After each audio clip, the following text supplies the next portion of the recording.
ఎవరికైనా సైనింగ్ కాబట్టి మీరే అవుతారు ట్రెజరర్ గా, లేదా ఎవరికైనా అప్పచెప్పి వెళ్ళాలి చూసుకొని. ఓకే. నాట్ ఓన్లీ ట్రెజరర్ ఉంటుంది కదా, ఏదొచ్చినా. సో ఇప్పుడు ఎలా ఉంది అంటే అప్పుడు ఆ టైంలో మనకి సినిమా వాళ్ళు 2 వర్గాలుగా విడిపోయారు అన్న అభిప్రాయాన్ని బయట వాళ్ళకి ఆ కలిగింది. టైం వరకే సార్. ఇప్పుడు అంతా కూడా అంత హ్యాపీ అంతే కదా సార్, అంతే, అంతకు మించి ఏం లేదు. ఆ టైం వరకు ఆ పోటీలో ఉన్నంత వరకు కొంచెం వేడివేడిగా ఉండింది, వాడిగా జరిగింది అంతే తప్ప అందరూ మళ్ళీ కలిసి చేస్తున్నారు, అందరూ ఎవరి సినిమాలు వాళ్ళు చేస్తున్నారు, కలిసినప్పుడు చూసుకుంటున్నారు, బ్రహ్మాండం అంతే. పెళ్లి కాకముందు పెళ్ళైన తర్వాత ఎలా ఉంది ఫైనాన్షియల్ స్టేటస్ అనేది? బెటర్ అండి, చాలా బెటర్ అయింది. డెఫినెట్ గా పెళ్ళైన తర్వాత 2 వర్కింగ్ హ్యాండ్స్ కాబట్టి కొన్ని ఇంకా ఫాస్ట్ గా అనుకున్న దానికంటే చాలా ఫాస్ట్ గా ఇల్లు కట్టడాలు అవన్నీ జరిగాయి, కొనడాలు అవన్నీ జరిగాయి. అంటే మిగతా అంతకుముందు కొన్ని అంటే మైనస్ లో ఉండింది బికాస్ ఆఫ్ మా ఫాదర్ కొన్ని తీసుకున్న ఇన్వెస్ట్ చేసిన దాంట్లో అవి ఫెయిల్ అవ్వడం, దాంట్లో రాకపోవడం, అవి కూడా వడ్డీలకి అప్పు తీసుకోవడం వల్ల వడ్డీలే ఎక్కువ కట్టాల్సిన, నెలలు తిరిగితే వడ్డీలే కట్టేవాడు అసలు కాదు. సో అలాంటివి ఉండేది అప్పుడు ఫాస్ట్ గా. అందుకే లెఫ్ట్ రైట్ సెంటర్ నేను అన్ని చేస్తూ ఉండేవాడిని. సింగిల్ ఎపిసోడ్ చేస్తుండేవాడిని, సిటీ కేబుల్ చేస్తుండేవాడిని. నాన్నగారికి కూడా మీరు ఒక భరోసా ఇచ్చారు కదా, ఆయన ఎట్లా ఏం చేయాలి అంటే ఆయన ఆ టైంలో ఏమైందంటే అండి, హీ వాస్ అంటే షాకల్ అయిపోయారు.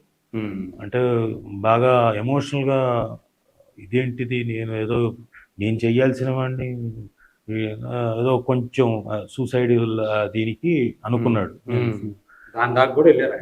అంటే ఆలోచన వచ్చింది, అంటే అంత ప్రెషర్, అంత టెన్షన్ ఫీల్ అయ్యారు. ఊరుకో నేను ఉన్నాం కదా, అంత దీనికి ఇంత దానికే అంత ఫీల్ అవ్వడం అంటే. నాన్నగారికి మీరు ఎందుకంత మేము ఉన్నాం కదా అని ఎక్స్ప్రెస్ చేశారా ఇంట్లో అదేమన్నా ఆయన? అంటే ఆ టైంలో ఎమోషనల్ గా షాక్లు అయిపోయి ఏమవుతుంది, ఎందుకంటే బాగా హ్యూజ్ అమౌంట్స్, ఏం కాదులే అని దెన్ ఐ గాట్ టు, అప్పటి నుంచే నేను వర్కింగ్ స్టైల్లోకి వెళ్ళిపోయాను కాబట్టి. కాకపోతే అప్పుడు మైనస్లను కవర్ చేసుకోవడమే ఉండింది, ఎక్కువ పని చేయడం. అంతే కదా మరి. ఇక్కడ ఉన్నాం అనుకోండి, 0 లెవెల్లో ఉంటే పర్లేదు, ఇక్కడ నుంచి బిల్డ్ చేసుకోవడానికి. కిందకు 0కి కింద ఉన్నామంటే ఎంత పూడ్చుకుని వచ్చి రావాలి కదా ఇక్కడికి, అక్కడి నుంచి కదా పూడ్చుకోవాలి, మళ్ళీ పైకి ప్లస్ లోకి రావాలి. So it took time. So ఇప్పుడు హ్యాపీ, ఇప్పుడు హ్యాపీ. ఇప్పుడు ఇదే చూశాను నేను, చాలా సంతోషం. సో రాజు సంతోషం, హ్యాపీ. ఇది కూడా హ్యాపీ ఎప్పుడు ఫీల్ అవుతాం అంటే ఇంకో 2-3 సంవత్సరాలు అయితే, ఎందుకంటే బ్యాంకుల్లో ఉంటుంది కదా, బ్యాంకు లోన్లు అవన్నీ. సో ఇవన్నీ కూడా అప్పుడు అయిపోతే ఇంకో 4 సంవత్సరాలు. మీకు సుమ లాంటి ఒక సపోర్టింగ్ వైఫ్ ఉండటం అన్ని రకాలుగా, అందువల్ల మీరు టెన్షన్ పడద్దు అంటే చెప్పలేం కదా సార్. ఇప్పుడు ఎలా ఉంటుందంటే కొన్నిసార్లు తను బాగా బిజీగా ఉండొచ్చు, కొన్నిసార్లు నేను బాగా బిజీగా ఉండొచ్చు, కొన్నిసార్లు తను ఖాళీ అయిపోవచ్చు, నేను ఒకేసారి. ఏమైనా మా ఇద్దరిది గవర్నమెంట్ జాబ్ కాదు కదా, ఒకళ్ళు ఇదైతే ఇంకోళ్ళు అనుకోవడానికి ఏమో. ఇప్పుడు సుమ అడ్డం మాత్రమే చేస్తోంది ఛానల్స్ లో, సరే సినిమా తాలూకు ఇవి చేస్తుంది అనుకోండి, ప్రమోషన్. ఇప్పటికీ తనే ఫస్ట్ ప్రయారిటీ తనే. ఇది వరకు కనీసం 4 ఛానల్స్ లో 4 ప్రోగ్రాంలు ఉండేవి. సో ఇప్పుడు అది ఒకటి చిన్న ఇది ఉంటుంది. బట్ ఎందుకు తనే తగ్గించుకున్నారా, లేకపోతే ఎందుకు అలా వచ్చింది?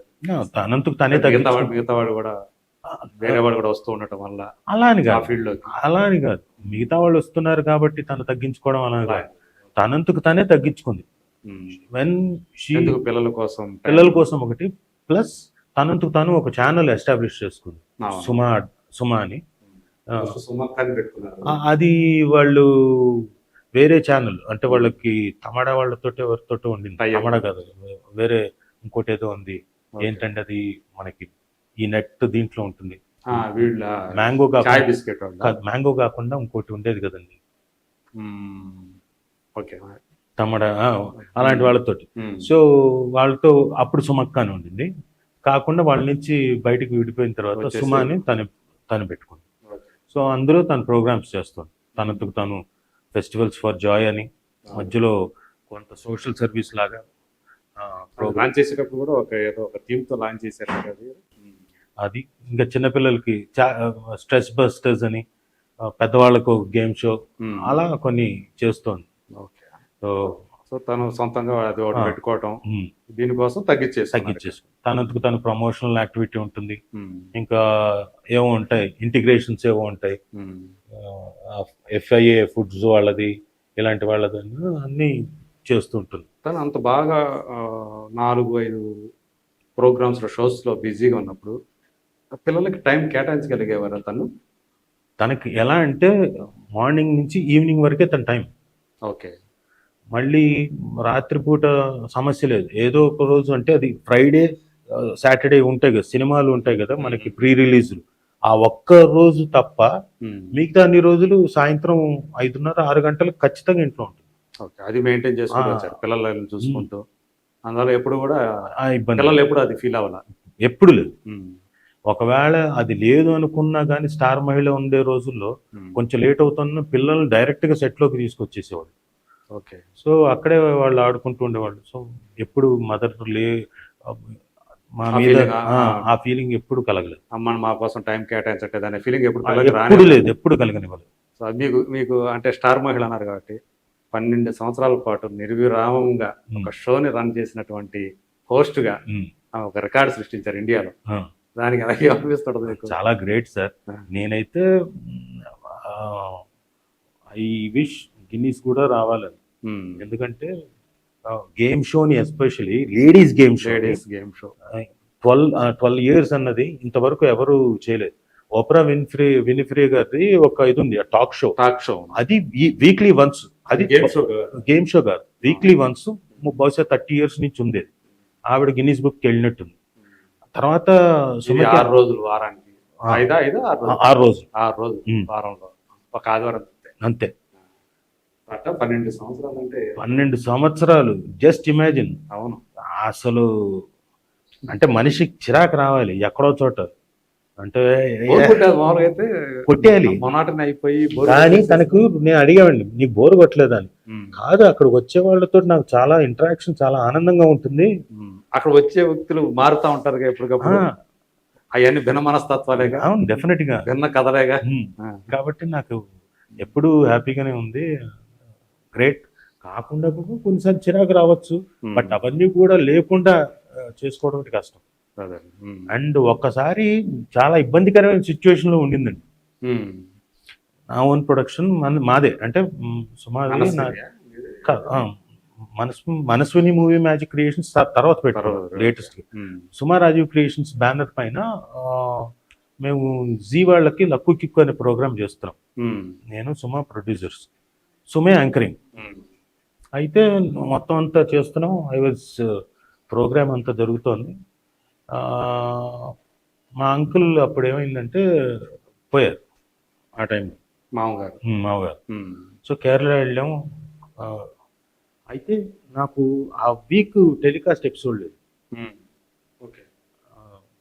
కార్యక్రమాలు దాదాపుగా 10 రోజులు కార్యక్రమాలు ఉంటాయి కదా, 11-12 రోజుల వరకు. నేనేం చేశాను, నేను ఉన్నాను అక్కడ, అయిపోయింది. ఇంకా నెక్స్ట్ వీక్ మళ్ళీ ఇంకొక ఎపిసోడ్ కావాలి, అంటే నెక్ టు నెక్, ఇది పీకల మీద ఉంది. కానీ నేను తనతో పాటే ఉన్నా కేరళలో. ఏమన్నా అంటే, సుమా ఇబ్బందికర, ఎంత ఇబ్బంది అయిన సిచ్యువేషన్, ఏమనుకోకు,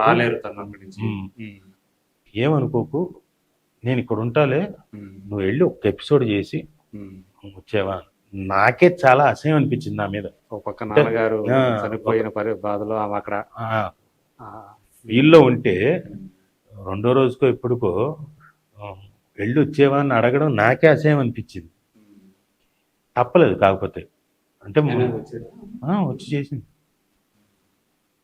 వచ్చి చేసి ఒకరోజు చేసి వెనక్కి వచ్చేసి తప్పదు. అంటే ఇలా ఉంటాయి ఆర్టిస్టుల లైఫ్, సినిమా కష్టాలు.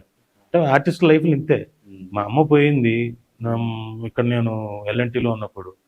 నేను లవర్ అనే సినిమా చేస్తున్నా, దిల్ రాజు గారి సినిమా. పోయింది. 11 రోజుల తర్వాత నేను 12వ రోజు అవ్వగానే నేను వెళ్ళిపోవాల్సి వచ్చింది. షూటింగ్కి వెళ్ళి నా డెత్ ఎపిసోడ్ నేను చేయాలి దాంట్లో ఉమ్. రాస్తారు. ఉమ్. తప్పదు. సో ఇలాంటివి జరుగుతూ ఉంటాయి. అన్నీ అంటే కొన్నిసార్లు అనిపిస్తుంది, అబ్బా ఏంట్రా మనకేంటి ఇట్లాంటి సిచ్యువేషన్. ఇప్పుడు మొన్న ఈ మధ్యన మా సిస్టర్ పోయినప్పుడు కోవిడ్ ఎవరిని పిలవలేము, రాలేని పరిస్థితి, రాకండి అని చెప్పేసి హర్షవర్ధన్ చెప్పాడు. ఎవరు రాలేని పరిస్థితి. అదే మా వాళ్ళు ఎవరు రాలేకపోయారు. అదొక మీకు అంటే మీ ఇంట్లో ఫస్ట్ అమ్మగారు, ఫస్ట్ అమ్మ, తర్వాత నాన్న, తర్వాత చెల్లి వరుసగా పోయారు. కృష్ణ గారి ఫ్యామిలీలో వాళ్ళు ముగ్గురు ఎట్లా పోయారో మీ ఫ్యామిలీలో అట్లా వరుసగా మీకు గ్రేట్ లాస్. ఇంకా తప్పదు లైఫ్ అన్న తర్వాత ఇంకా you have to move on కదా. సో ఇలాంటివన్నీ కూడా చేసుకుంటూ జరుగుతూనే ఉంటాయి. ఇవన్నీ చాలా ప్రాబ్లమాటిక్ సిచ్యువేషన్స్ వస్తాయి, దాన్ని ఎలా ఓవర్కమ్ చేయాలి. ఇప్పుడు అందరూ ఇప్పుడు నాన్న ఉన్నప్పుడు అవన్నీ చూసుకున్నాడు కాబట్టి నాకు అంత తెలియలేదు. తర్వాత అన్ని కాబట్టి ఇప్పుడు సడన్ గా వచ్చేసరికి అవన్నీ మనకి కష్టాలే కదా, తలకు మించిన కష్టాలు, ఏమి తెలియదు. ఒకప్పుడు నాకు బ్యాంక్ అకౌంట్ అన్నది చాలా ఏళ్ళు అస్సలు లేదు. కిడ్నీ బ్యాంక్ ఏదో ఉండింది, అవన్నీ వేస్తే అది బ్యాంకులో వేసే ఏదో కార్యక్రమం మాత్రం మాకు తెలుసు, మా నాన్న చూసుకునేవాడు, అది మాత్రం తెలుసు. నేను ఎంఏ థియేటర్ ఆర్ట్స్ లో జాయిన్ అయ్యేంత వరకు నాకు తెలియదు బ్యాంక్ అకౌంట్ అంటే. ఎందుకంటే బ్యాంక్ అకౌంట్ ఉంటే తప్ప నా స్కాలర్షిప్ అందులోకి రాదు అమౌంట్. అప్పుడు తెలుసు. ఓపెన్ చేయాల్సి వచ్చింది అకౌంట్. తర్వాత నేను ఇవన్నీ ఎలా రాయాలో కూడా నాకు తెలిసేది కాదు. అకౌంట్ లో డిపాజిట్ ఎలా చేయాలి, ఆ స్లిప్ ఎలా పూర్తి చేయాలి తెలియదు. అంటే అంత అజ్ఞానంలో ఉండిపోయాను. తర్వాత నేర్చుకుంటూ వచ్చాం. సో పెళ్ళైన తర్వాత సుమ గారి వల్ల చాలా విషయాలు నేర్చుకుని ఉంటారు. లేదు, మా నాన్న అప్పటికే నేర్పించాడు. ఎంఏ థియేటర్ ఆర్ట్స్ లో ఉన్నప్పుడు అలా కాదురా, ఎందుకంటే అప్పటికే 95కే, లేకపోతే వెళ్ళిన తర్వాత ఇవన్నీ మళ్ళీ కొంచెం అంటే ఇప్పుడు మీ ఇంటి సంప్రదాయాలు ఒకటి వేరు, వాళ్ళ ఇంటి సంప్రదాయాలు ఒకటి. అంటే ఈజీగా మింగిల్ అవ్వగలిగారా రెండు ఫ్యామిలీలు? పెద్ద తేడా ఏం లేదండి. రెండు అది మీ అమ్మగారికి వాళ్ళ అమ్మగారికి అంత సఖ్యతగా ఉండేది కాదని మీరే ఒకసారి చెప్పినట్టు. సఖ్యతగా అంటే సఖ్యతే, అన్ని విషయాల్లో సఖ్యతే. పిల్లల విషయంలో ఏమవుతుందంటే ఎక్కువ పొసెసివ్నెస్ ఉంటుంది. నేను తీసుకొని ఆడించాలని అలాంటి విషయాలు. అలవాట్లు కూడా మన అలవాటు నేర్పించాలి. అది కూడా మనం నేర్పించాలని కాదు. ఇక్కడ ఇద్దరు అంటే కుక్కులు 2 రకాలు వండేవాళ్ళు, 2 సార్లు అంతే. ఎందుకంటే ఇవి వంటకాలు వాళ్ళ వంటకాలు వాళ్ళు అన్నట్టు పొయ్యి మీద 2 రకాలుగా వండేవాళ్ళు. ఎందుకంటే మళ్ళీ వాళ్ళు కూడా ఎలా తింటారు, అలవాటు పడ్డ ఒక నాలుగుకి ఇంకొక ఇది టేస్ట్ అంటే. సో 2 సార్లు అది ప్రాబ్లం లేదు. ఈ పిల్లల దగ్గర ఎత్తుకోవడం దగ్గర, ఇంకోటి దగ్గర ఏదో ఎత్తుకుపోతే ఏదో హార్ష్గా ఒకరికి విదల్చడాలు, ఇలాంటివన్నీ అది కంప్లైంట్లు. ఇంకోటి మీకు కొంచెం ఇబ్బంది అయ్యేది కదా? చాలా ఇబ్బంది అయ్యేది. ఏంటిది, ఎలా చెప్పాలి, ఏం చెప్పాలి? మీ అమ్మగారు మీరు సంపాదించుకోవడానికి మీరు కష్టపడాలి, వాళ్ళ అమ్మగారితో ఆమె కష్టపడాలి. అన్నింటినీ కూడా అదే జీవితం అంటారు. సో అవన్నీ ఇక్కడికి వచ్చారు. సో ఈరోజు రోషన్ హీరో అవుతున్నాడు. సో మీరు యాక్చువల్గా మీరు కూడా హీరో కావాలని అనుకున్నారు కదా? నేను చేశారు 2-3 చేశాను. మీనాక్షిలో హీరో చేశాను, మీనాక్షి చేశాను, అరవింద్లో చేశారు టైటిల్ రోలే. ఆ తర్వాత విశాఖ ఎక్స్ప్రెస్ చేశారు. ఆ తర్వాత మళ్ళీ బ్లాక్ అండ్ వైట్ చేశాను.